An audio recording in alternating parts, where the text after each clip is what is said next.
Hello, everybody, and welcome from Cambridge, Massachusetts, MIT, Sloan School of Management, to the latest in our Innovation at Work webinar series. The Innovation at Work webinar series is the way that we bring to you some cutting-edge ideas and content from faculty who teach in our executive education programs here at MIT, and I'm delighted to say that we have nearly 2,000 people from all over the world registered for today's seminar. Today I'm delighted to be sitting with Ben Shields, a senior lecturer in communication at the MIT Sloan School. You can see hopefully Ben's bio and some main points from his very distinguished career to date and what he is currently working on. I'll let you read that for a few seconds before moving on. I'd just like to also say that once I hand over to Ben, he's going to go through a presentation. We'll then have a Q&A session at the end, so please do feel free to submit any questions that occur to you as we go through the presentation, and I'll be using those to have a conversation with Ben towards the end of the webinar. We'll also be having a Facebook Live chat after the webinar as well, if there are any more questions that you'd like to ask, so hopefully you can join us for that too.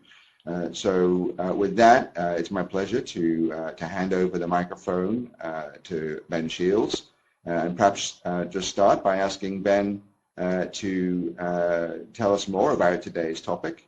If you'd like to go to the next slide, please. Lessons in Analytics Strategy, Takeaways from the Sports Data Revolution. Ben, this is a fascinating subject. We're all dying to hear what you have to tell us about it. Thank you, Peter. Thank you so much for the kind introduction, and thank you to all of you out there who have chosen to spend this time with us. I'm really excited to walk you through some of the current trends in the sports data revolution, and ultimately what you could maybe learn from them and apply to your own businesses and industries. I wanted to start with an acknowledgement of the extraordinary sports analytics community that has been built here at MIT Sloan for the better part of a decade.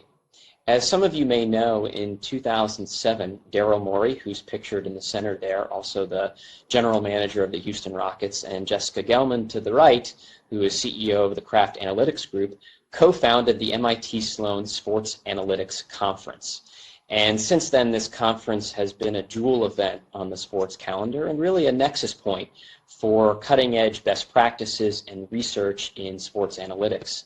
I also want to give a shout out to our MBAs. Each year, a team of about 60 of our MBAs actually work tirelessly day and night to put on this conference. So it's not only a great experience for them to learn about the industry, but also to manage a tremendous event.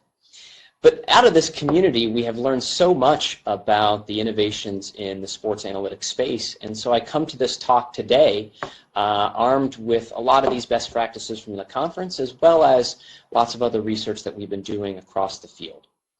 So here's the structure of our talk today, the three questions that we would like to examine. The first is, what is the sports data revolution? In a lot of your registration questions about what you wanted to learn, it sounded like getting a baseline understanding of the sports data revolution was a key interest, and we'll cover that. Then we'll try and tease out some of the lessons that the sports data revolution can teach us about analytics strategy, how you can actually put analytics to work for your organization. And then finally, I just wanted to spend a few minutes to discuss how you can approach developing or refining your own analytics strategy. And we have a tool that might serve as a baseline or a template for you to approach your own efforts. So to begin, let's talk about what is the sports data revolution. And it is my obligation to mention the now famous example of Moneyball, which in effect has started it all. And Bill James, who some of you may know, published a landmark manual called Baseball Abstract, where he took some of these baseball and statistic concepts, also known as sabermetrics, and codified them for the first time in print. And these concepts were so influential that the Oakland Athletics general manager, Billy Beane, who was managing a team in a small market that didn't have the resources per se to compete with the Boston Red Sox or the New York Yankees to win. He used some of these sabermetric concepts to field a team that was over-delivering on the value relative to their actual salaries. And of course, this whole tale was chronicled in Michael Lewis's book, Moneyball. And Moneyball has become, as many of you probably know, such a trademark term that there's now Moneyball for government. There's Moneyball for real estate. There's Moneyball for restaurants. And ultimately, it all started from this very influential work by Bill James and what Michael Lewis and Billy Beane did to make it famous. But although analytics started and grew in baseball to a degree, it's also gaining steam in other sports. So for instance, the NBA has really blossomed as analytics has taken hold throughout the league and its teams. Vice Sports did a fascinating study on teams that have analytics personnel. And in 2008, 5 NBA teams had analytics personnel. And in 2016, all 30 NBA teams have analytics personnel. And interestingly, according to this analysis, the early adopters of analytics actually yielded 8 more wins per year on average from 2013 to 2016 compared to the late adopters of analytics. So analytics in the NBA is working. It's generating more wins for the teams that have adopted it aggressively. Interesting tidbit about Shane Battier, who's the player on the right here. So Shane Battier was also a profile subject of Michael Lewis, who wrote a lengthy New York Times article about Shane and the fact that he wasn't necessarily the best statistically, but he was able to excel in areas that would help his teams win games. And was a very smart player for throughout his career, won championships with the Miami Heat, and most recently, in a turning point for the analytics community, Shane Battier, an ex-player, was hired as the Director of Basketball Operations and Analytics for the NBA Miami Heat team. That type of role historically may have gone to a statistics PhD, for instance, but now it's going to an actual player. And this reflects a broader trend that's happening in the NBA as well as other sports, where now the end user of the player, the athlete, is becoming a stat head as well, and that's a big sea change. It actually led Dave Cameron, who's a managing editor of Fangraphs, to remark at this year's conference that, quote, now the jocks are becoming the nerds. But it's not just Major League Baseball or the National Basketball Association. The use of analytics is expanding to all sports. NFL, NHL, the Premier League, the Olympics, the MLS, PGA Tour. Not pictured here are sports like mixed martial arts or tennis. Consistently across the world, teams and athletes are applying new statistical tools to improve performance. And interestingly enough, we're starting to see some analytics uses on the youth sports level as well. We're going to talk in a little bit about the TrackMan radar system in baseball that now enables your little leaguer or your high school player to measure the exit velocity of a baseball when it hits the bat. So not only is analytics at the professional level, it's now going to college as well as youth sports. So at this point, I want to drill down a little bit further because I kind of give you a sense of where analytics adoption is at throughout the sports industry, and it's definitely at a mature point. But specifically, how are sports organizations using analytics in their decision making? And for those of you that may or may not know about sports organizations, they're typically divided into 2 houses.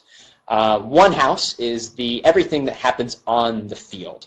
The player, the personnel operations on the field or on the pitch. On the other side of the organization is the business side, anything that has to do with the bottom line or the fan experience. And on both sides of these organizations, teams are using analytics to make better, more efficient decisions. So let's talk about both of these sides to kind of bring you up to speed on this sports data revolution. First side I wanted to talk about is how sports organizations are using analytics in personnel decisions. The first and most popular way that teams are using analytics on the personnel side is in player acquisition. Now, I figure we had to talk about the Houston Astros, which for the baseball fans out there, they've been quite the story this year. At the All-Star break, they have 60 wins already, and I think they're about 16 and a half games up on the second place team in the AL West. So basically running away with the division, and by and large, I think it's a good bet to see them in the playoffs. But the question is, how have they done this? And they have taken, through the leadership of their general manager, Jeffrey Luhnow, an analytic-based approach to building their roster.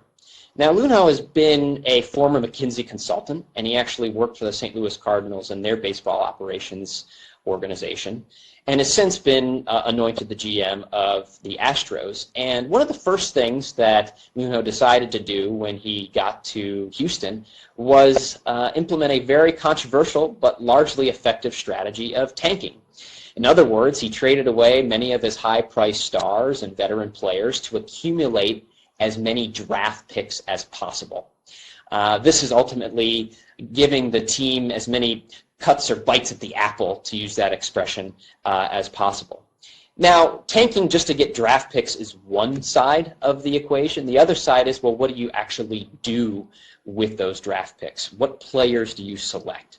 And here's where the Astros have been innovative in creating a player evaluation database called Ground Control. Luhnow has hired NASA engineers and other data scientists to effectively bring lots of different information about players, whether it be qualitative scouting reports or their quantitative performance or even their injury history, into one database. And then this database basically recommends, based on lots of different factors, what players the Astros should sign. So in effect, it is a machine learning database that ultimately provides probabilities on what players the Astros should sign and which ones will fit into their system. One of the good stories that the Astros have is about Colin McHugh, the pitcher that we've got here. And Colin actually was sort of a journeyman pitcher. He pitched for the Mets and the Rockies in 2012 and 2013. He started 9 games. He won 0. And his ERA in 2013 was around 10, which even for the non-baseball fans out there, you can surmise that was not very good. But the Astros saw something in him, and they saw that his spin rate on his curveball was much higher than the league average.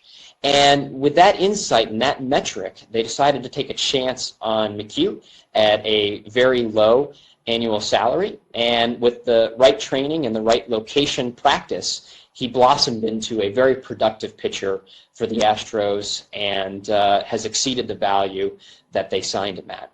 So that's just one example of how this data-driven system with the Astros has led to uncovering new players from potentially unforeseen areas, and McHugh is one of them. So player acquisition is one way that teams are using analytics to make better decisions from a personnel standpoint. The second way that teams are using analytics to make better decisions from a personnel standpoint is through game strategy. All right, these are the game plans that the coaches and players put in place and execute between the lines. And the example I wanted to talk about here is in the NBA, where for the NBA fans out there, you know that shooting three-pointers frequently and efficiently is now a defining characteristic of the NBA's best teams. Daryl Morey, who I mentioned earlier, and other aggressive analytic thinkers in the NBA identified early on that when it comes to the most efficient possessions, remember basketball is about, well, what do you do, how can you make the most of your possessions every time you have the ball offensively? The most effective and efficient use of possessions oftentimes is through shooting three-pointers, and specifically shooting corner three-pointers. So it's no surprise that some of the best teams have now become prolific three-point shooting teams. Just to give you perspective, in the 2000s, the number of three-pointers shot per game ranged from about 16 to 18% across the NBA. Last year, the Houston Rockets, and with their star James Harden, as I have pictured here, shot three-pointers over 40% of the time per game. Not only that, the teams that made the most three-pointers last year per 100 possessions. The number 2 team that made the most three-pointers per 100 possessions was the Cleveland Cavaliers. The number 4 team was the NBA champion Golden State Warriors. Who was number 1? The Houston Rockets, which by all accounts was a team that performed way above preseason projections.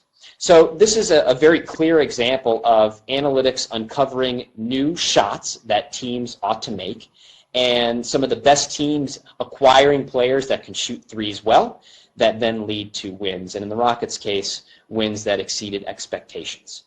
Interestingly enough, as you may have seen, James Harden has been rewarded with the richest contract in NBA history, and it's not only because of his three-point shooting, but also because of his propensity to get to the line, as well as to get to the hoop, which again are very efficient shots from an analytics standpoint. So, second reason and second way that teams are using analytics to make better decisions and how they devise game strategy. The third way that teams are using analytics to make better decisions on the personnel side is through sports science. Now, there was a very interesting conference presentation here at Sloan Sports Analytics Conference in 2017 by Dr. Meeta Singh.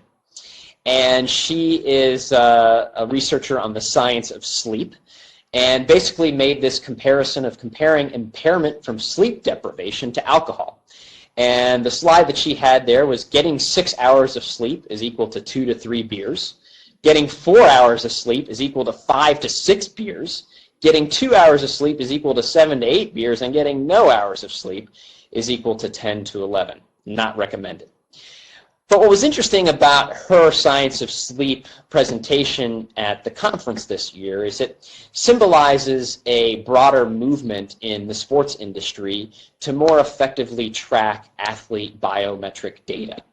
And the example that I have here, again, there's lots of wearable technologies out there, but the one that I have here is from Whoop, the Whoop strap, which tracks an athlete's sleep as well as the strain that an athlete puts on his or her body, as well as the recovery. And there's been lots of correlative evidence that suggests that the more rest and sleep that you get, the better your body recovers and the more effective you are able to perform.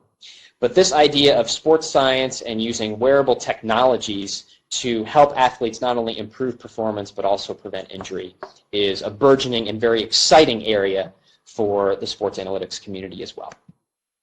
So I just overviewed 3 main ways that organizations are using analytics in personnel decisions. Now I want to touch on the business side. And interestingly enough, the personnel side here was sort of the first mover in using analytics. But over time, the business side of sports organizations have started to be aggressive in this area as well. The first use case I want to talk about is how teams, leagues are using analytics in the stadium experience. And a few years ago, all the rage was variable and dynamic ticket pricing, which is a strategy that the airlines, for instance, have used fairly successfully for some time. And the sports industry, almost writ large, has now put in place variable and dynamic ticket pricing. The major innovations that are happening now, though, is how sports teams are starting to build 360-degree fan profiles to deliver more personalized experiences and ultimately more effectively sell tickets, concessions, and merchandise at the stadium. So the Boston Red Sox, for instance, are often hard at work at pulling together lots of different data streams about their fan segments. So for instance, they may have fan segments about the types of families and when they like to go to games, whether it's during July on a Saturday or perhaps in September on a Tuesday night. They kind of get a sense of when families want to go to games. But moreover, they're starting to pull in data streams about the types of concessions that fans like, the types of merchandise that fans like, even how fans interact with the Red Sox on their website as well as their social media profiles, to really uncover this 360-degree fan profile. What that does is it enables the team to more effectively deliver personalized messaging to these fans. It also enables them to create better and stronger relationships with their more avid fans. And also this new 360-degree fan profile, which is enabled by technology, is also giving teams like the Red Sox a lot of leeway to figure out, well, how can we make your stadium experience even better? I know the Red Sox, for instance, have talked about almost a Waze-like experience to show the shortest wait times for concession lines at Fenway Park, which I, for one, am firmly in approval of. But that's one way that the business side of organizations is trying to be more efficient through decision-making with analytics on the stadium. Next example here is how organizations are using analytics to make better decisions via sponsorships. And the example I have here is from a firm called Block 6 Analytics and their media analysis platform. And for years, sponsors like PepsiCo have seen stadium signage as a very valuable form of real estate in an arena or in a stadium. And in this case, this is an example from the Dallas Cowboys. And this Lipton signage is not only reaching the 100,000 or so people that are in the stadium in person, but importantly, it's also reaching the millions of people that are watching at home. But what the media analysis platform does is it more effectively quantifies the media value of this signage within the Dallas Cowboys stadium, and it communicates that value both to PepsiCo as well as to the Dallas Cowboys in real time.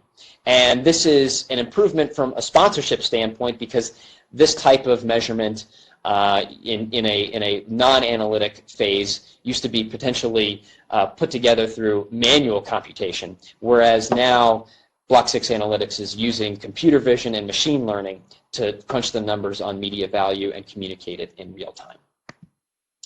The final example of how sports organizations are using analytics to make better decisions is actually more of a forward-looking example, and it's specifically in the realm of media, where there has been lots of innovation and experimentation as new technology platforms become media rights holders.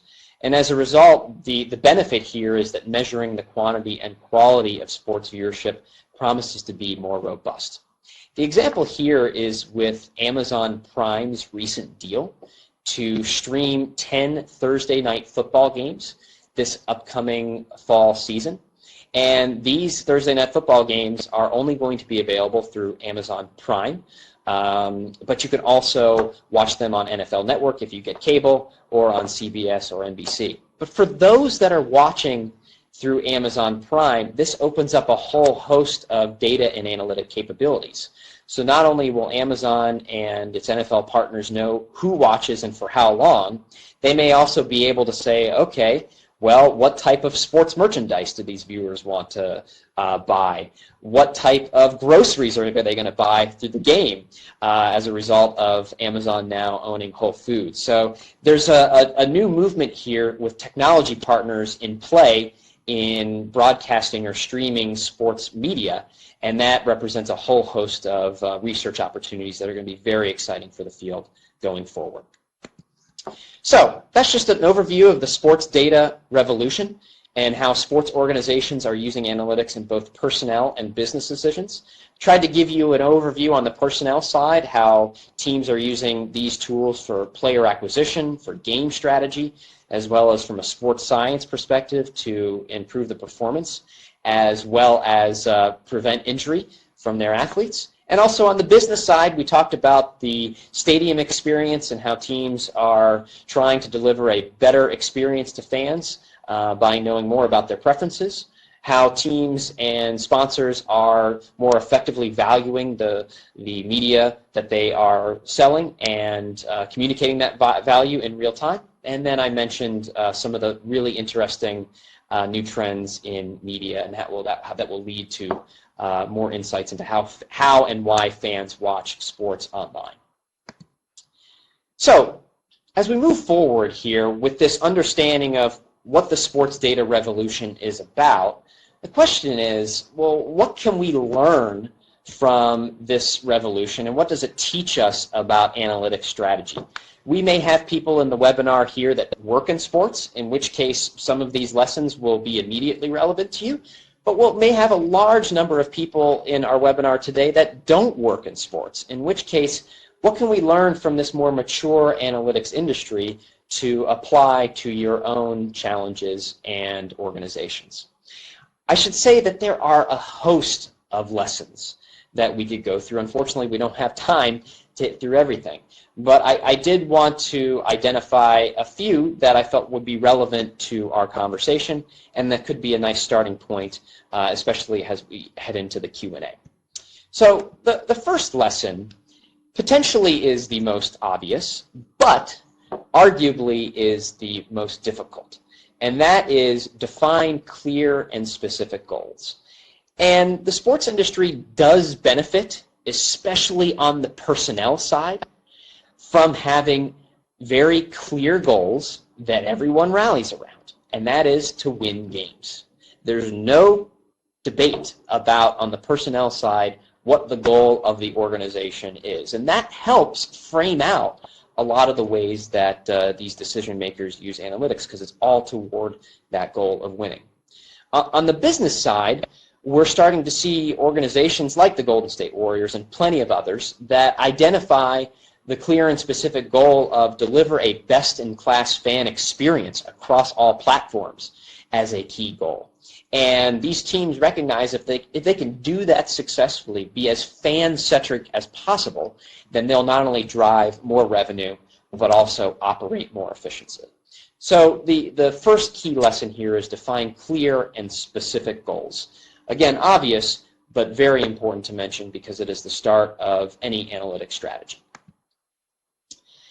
The second key lesson here that I wanted to mention was to align analytics with a strategic vision.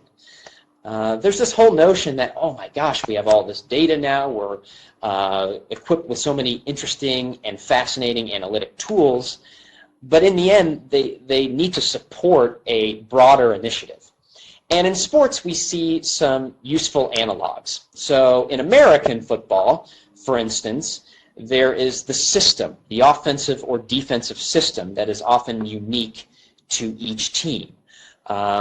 In, one might argue, the European or international football, there's also a sense of a system, but in this case it's often called the playing style.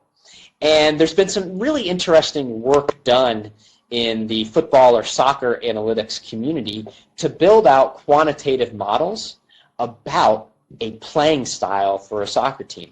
In fact, FC Barcelona is one that is somewhat famous for its tiki-taka style of play, which basically amounts to maintaining possession of the ball for as long as possible, oftentimes through short and successive passes back and forth.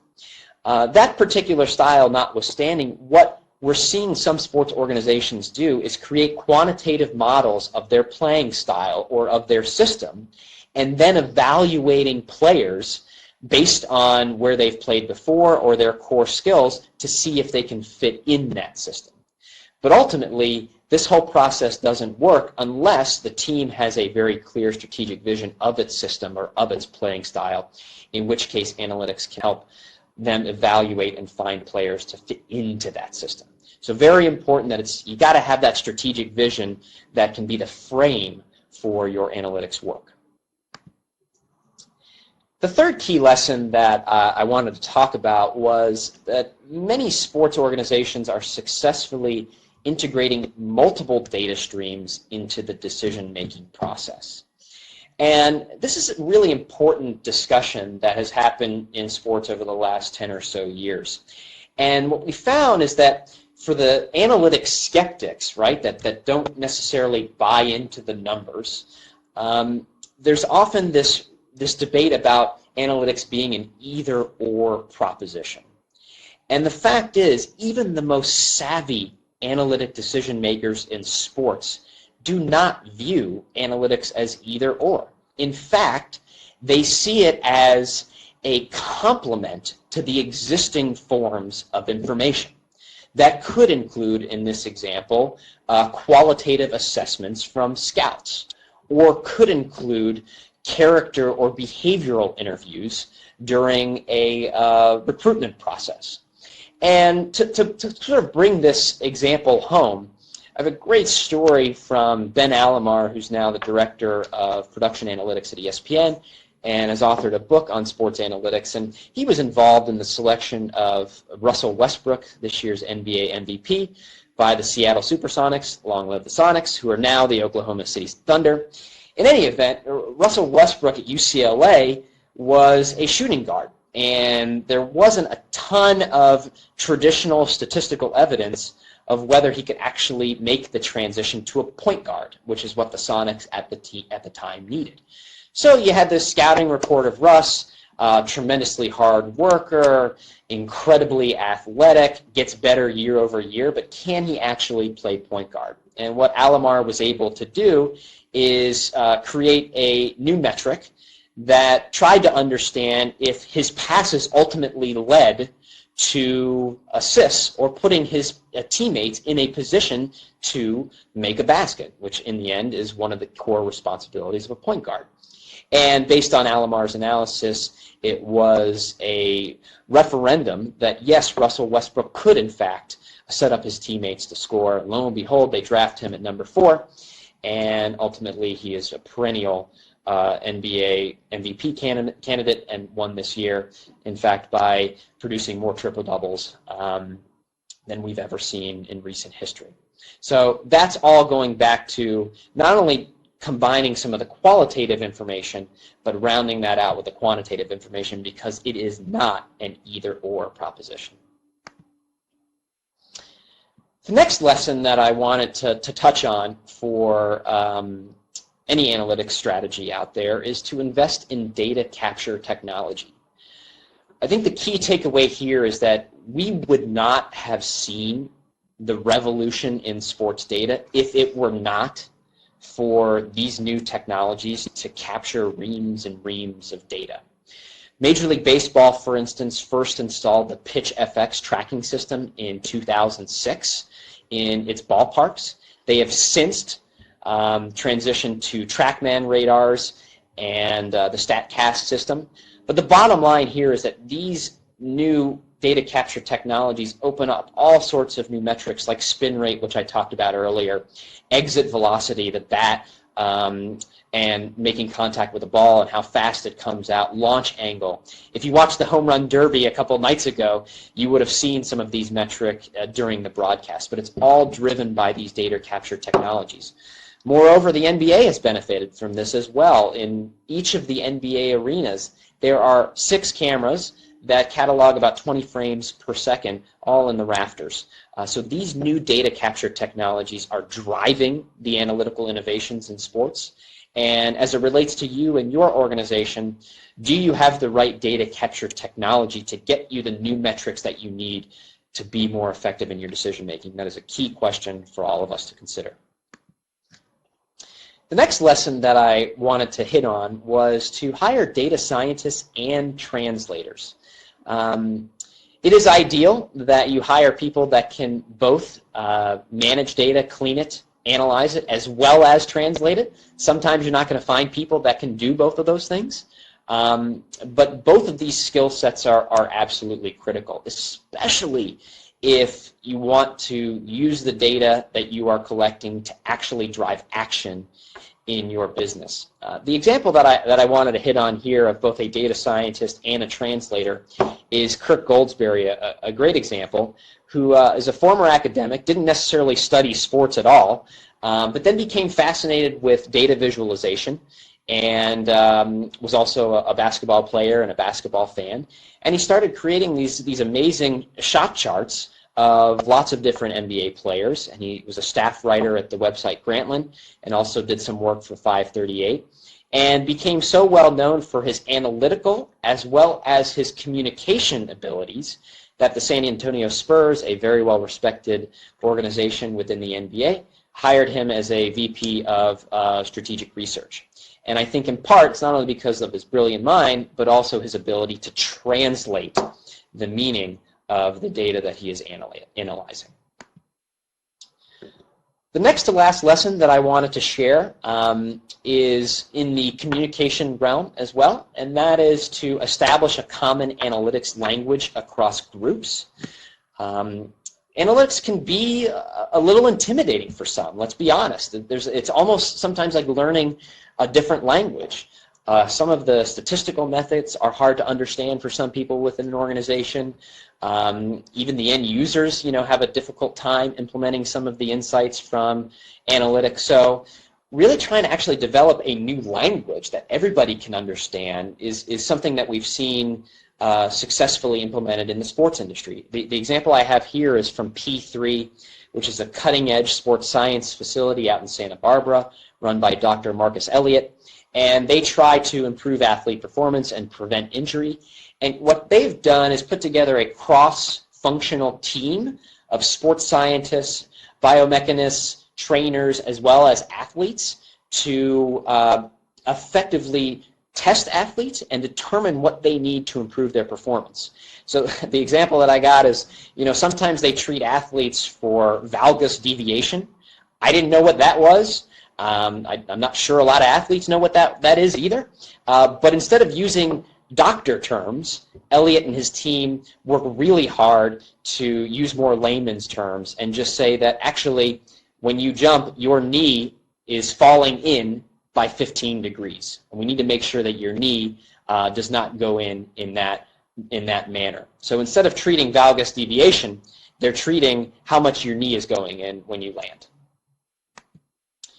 Finally, just as a note here, I wanted to mention that oftentimes the effective use of analytics is a cultural change within an organization, and there have been plenty of naysayers in sports about the use of analytics to make better decisions, so I encourage you to think creatively and boldly in the face of opposition. Charles Barkley has been probably one of the most vocal voices against the use of analytics. But some of the strategies that we've seen work in sports is, again, not treated as an either-or proposition, something that complements existing ways of making decisions. In the end, the use cases have helped organizations win out in the analytics battle. If analytics work and you prove that they work, they will continue to gain in adoption and popularity. And also, there's something to be said for old-fashioned relationship building. We've seen, for instance, with the Pittsburgh Pirates, their analytics personnel sometimes sits right next to the coach. And just putting people together that may come from different worlds can lead to stronger relationships and more effective deployment and adoption of analytics. So just in my closing couple of minutes here, I just want to share with you a tool that you could apply to your own analytics strategy. I don't suggest that this is the only way that you can develop your own analytics strategy. I'm just giving this to you as a baseline. I would submit that there are 6 key components to an analytics strategy: goals, the strategy itself, how you're using data to achieve your goals, and whether that strategy is aligned organizationally. Thinking critically about the decision-making process, the types of decisions, the data that you're going to use in those decisions, who's involved, what the structure of the decision-making process is, and how you're going to track and iterate on the decision. The next component is technology, making sure that you have technology for data capture, data management and warehousing, data analysis itself, as well as data visualization. People is another important component to analytics strategy, making sure that you have the right people for roles and responsibilities, org structure, integration within the rest of the organization, as well as training. And then finally, the data doesn't mean anything if it's sitting on a spreadsheet. So thinking strategically about the communication, what stakeholders are involved, who's going to be communicating data, what content, and through what channels. And to sort of test where you're at in your analytics strategy across these 6 components, we have an analytics strategy audit here that you should feel free to use or modify to the extent that it is helpful to you. It basically takes the 6 components of the analytics strategy and gives you an opportunity to express your confidence, the fact that it might need work or that it's non-existent, and also do a strengths and areas of improvement analysis. And again, this is just a template for you to use in the event that it's helpful. Just to sum up, before we get into Q&A, I wanted to go through the sports data revolution, and we talked about the ways that sports organizations are using analytics to make both personnel as well as business decisions. We shared some lessons learned from this sports data revolution, including defining clear and specific goals, aligning analytics with a strategic vision, integrating multiple data streams into the decision-making process, investing in data capture technology, which is critical, hiring data scientists and translators, establishing a common language across groups, and thinking boldly and creatively in the face of opposition. And we also shared an analytics audit. Perhaps you could use this template offered here as a starting point. And with that, I'm happy to answer any questions. Thank you again for being here, and I look forward to our continued dialogue. Great, thanks very much, Ben. If I just slide, if I can, back into the shot a little bit as well. We've been getting a lot of questions as you've been speaking, and please do keep them coming. I will try to keep looking at the new ones that are coming in. Okay. But just to get us started, while you were going through your examples of how sports teams have been using sports analytics, some questions came in that had to do with another of your areas of experience and expertise that was around social media in particular. And there was something along the lines of, are any teams using data about how their players are interacting in social media and how that affects brand and other sorts of value, or do they use it as an analytic input to some of these sort of personality or sort of collaboration or teamwork characteristics that you were describing? Yeah. And if they are there any lessons about that for us in other lines of business? You know, should we all be doing the same thing? Right. So excellent question. I'd say that when teams make personnel decisions, they, by and large, weight very heavily what the player can do for your team on the field or on the pitch. Can that player help you win games? And that always, I think, is going to be the first and most important consideration. Right. What we're also starting to see in some personnel decisions, not all, but in some personnel decisions, the business side of the equation is taken into consideration. So, for instance, what that player's social media presence is, what the endorsement capability is. The most obvious example, at least to date, is one that may be near and dear to many people's hearts, or may also be someone that they revile to many degrees, and that is Tim Tebow. And Tim Tebow is now a minor league baseball player for the New York Mets, and he was acquired in part because he's a strong athlete and has potential, and part of that decision was influenced by the business side of the organization that said, you know what, this player can actually maybe help us sell more tickets, sell some more merchandise. So on that level, it was both a personnel decision as well as a business decision. I would suggest that those are the exception, not the rule. In general, teams are going to acquire players that can help them win and help them fit culturally within the team. And if they can bring some business benefits, that's all the better. But people are focused on that winning component. And do you think that other kinds of businesses should follow that sort of same approach, or do you see any differences? What I like about that example is it pulls together lots of different sources of information, right? So you can, for instance, weight how important the business side or how important the social media presence is in the evaluation of an overall player. So, you know, let's just imagine we have a mission control unit here in this room, right? Where we have lots of different players or athletes, and we can analyze all of their strengths, both on the field as well as off the field. So I think that the key to take away here is that when organizations are making personnel decisions or strategic decisions, pulling in lots of different information and weighting it according to what's important to you is the takeaway, and we're seeing that in sports on a consistent basis. Interesting. And that's actually kind of a nice lead into another set of questions that we've been having moving on. That really speaks to the question of organizations that might be getting started or thinking about getting started in a more systematic way to use analytics. What would your advice be? Should they look at what data they have and that they're collecting and see if they can figure out what kinds of problems that might help them solve? Or should they start from what are their problems and figure out what kind of data they need to go out and collect? Yeah, so my suggestion is, and we've sort of seen this in sports and extrapolating out, is start with the problems that you're trying to solve. Start with the goals that you're trying to achieve, and then do a very simple data audit to say, what is our current data? Do we have enough data to solve the problem effectively? And if not, what data do we need? Right. So going through that process, and I'm not trying to oversimplify it at all, but sometimes, starting an analytics strategy, as I've seen, can be confusing or daunting, but it's all about what problems are you trying to solve? Right. What data do you have currently? Right. Is that data sufficient enough for you to solve that problem? If not, what data do you need to go get to solve it? Right. And that's really what it amounts to in terms of starting out. Okay, I think that's helpful. There's a lot of confusion. We're getting questions about this, about what even we mean when we say analytics in this context. Are we just talking about statistics? Or are we talking about sort of data mining and new artificial intelligence and discovery tools and that kind of thing? Yeah. And I think there's a sense that maybe there's just a big sea of data, and somehow the computers with some smart people will help us find some insights. But that doesn't sound like what you're advocating. What I'm advocating is, and this is my own approach, because I do get the sense that there are a lot of misconceptions about the term analytics. It's the buzzword du jour. There's no question about it.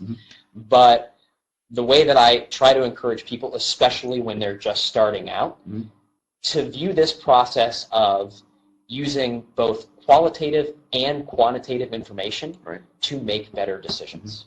That's what it amounts to. And I don't want, and again, my perspective is I don't want people to get tripped up by lots of different confusing explanations of what analytics is. At its core, organizations and leaders make decisions on a daily basis. Question is, how do you get the best information to make those decisions and be more effective in those decisions? And that's really the core of an analytic strategy. So, given that definition, if somebody's sitting in their business at the moment and thinking about trying to get started, what's the kind of talent on the analytics side that's really critical for them to start with? Who should they go and hire? What are they looking for? Well, I think, especially if they don't have data scientists in-house right now, I think people that can manage databases, that can collect data, that can clean data, those and analyze data, those are the core responsibilities of a data analyst or a data scientist. Can you collect? Can you clean? Can you manage data? Can you analyze it? It'd be great if they could find all that in one person. But those are sort of the core quant skills that are necessary. And ideally, as I mentioned in the presentation, whether it's the manager or whether it's someone else on the team, you're starting to make the connections of, well, what does this data actually do for our organization? How can we use it to make us better or act? Is that a generalizable or general skill set? Again, thinking about the sports experience and analogy, is there more kind of a functional sort of specialization within this? So, somebody who was a data analyst who could analyze pitching in baseball would have looked very different to somebody who could have analyzed the stadium utilization. It's interesting. I don't want to go necessarily as far to say these are 100% transferable skills, but what we have seen, at least with some of the early adopting teams, is like they've pulled data analysts that weren't working in sports, but may have been working, in other fields or in academia, and just said, okay, now you have a sports data set that you're working with. And I think some of those skills are transferable. Is there something a little special about sports in that respect? That most people kind of understand sports and how it works, and as you said, the goals are very simple. And a lot of businesses really are a lot more complicated than that. And if people don't understand the business that they're trying to do this analysis for, maybe it's harder for them to understand what they should be doing. Yeah, I think inherently sports analysts are fans. They understand it. They sort of have a nuanced understanding, and that helps. The other point that I would make, and I can't underscore this enough, and it's easy to say and sometimes difficult for organizations to implement, but the fact that sports organizations and leagues have such sophisticated data capture technology is a game changer. I mean, without the data that's available in sports, we're not seeing the revolution in the way that we've seen it. So it's really incumbent upon organizations, to the extent that they can, to think about, well, how can we innovate in data capture? Because that's going to unlock so many different types of possibilities. Interesting. I couldn't help but notice, just to throw a question line in there, that a lot of the examples you talked about in sports seem to be teams that were based in Houston or Texas more generally, Boston, parts of California, that you'd all associate, I think, with probably sort of tech industries. Is that a coincidence? You know what? It's interesting that you asked that. I don't know. I think it's by and large a coincidence. Although the Warriors, for instance, have been well known for closely identifying themselves with Silicon Valley. So in that instance, I think they draw some of their brand identity, right, from being so close. And by the way, there are some hedge fund managers that are now in the sports industry, technology leaders that are now in the sports industry. So I think in other industries that have had strong analytics backgrounds, those are sort of influencing the uptick of analytics in sports as well. So I think it is somewhat deliberate. Well, that's great. And on that note, I think we're about to get the call to jump over to a new technology platform for the rest of the conversation. So we'll be pushing the Facebook slides link in a second. But it remains for me, for those of you that need to leave us at this point, thanks very much for joining us. And we hope that we'll see you again on a future Innovation at Work webinar series, or maybe in one of our programs. We have asked Ben to provide, we'll just switch slides here, some more information. These are programs that Ben teaches in executive education that deal with this topic and others. I'm sure you've been fascinated by what Ben has said here, and he's an expert in a wider range of topics, and you can see some of them here as well. I think we've also got some additional reading. Ben has some excellent books of his own, but he's actually very generously suggesting some work of other people here, and we recommend those to you. And there are a couple of pages of these. These slides will be distributed to everyone registered in the webinar, so you can look these up at your leisure.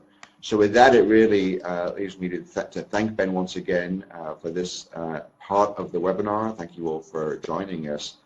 And if I could ask our colleagues to push the link to the Facebook page out, and I hope that you can jump over to Facebook now, and we'll continue a Facebook Live discussion with Ben, and hopefully we'll get to some more of your questions in that meeting.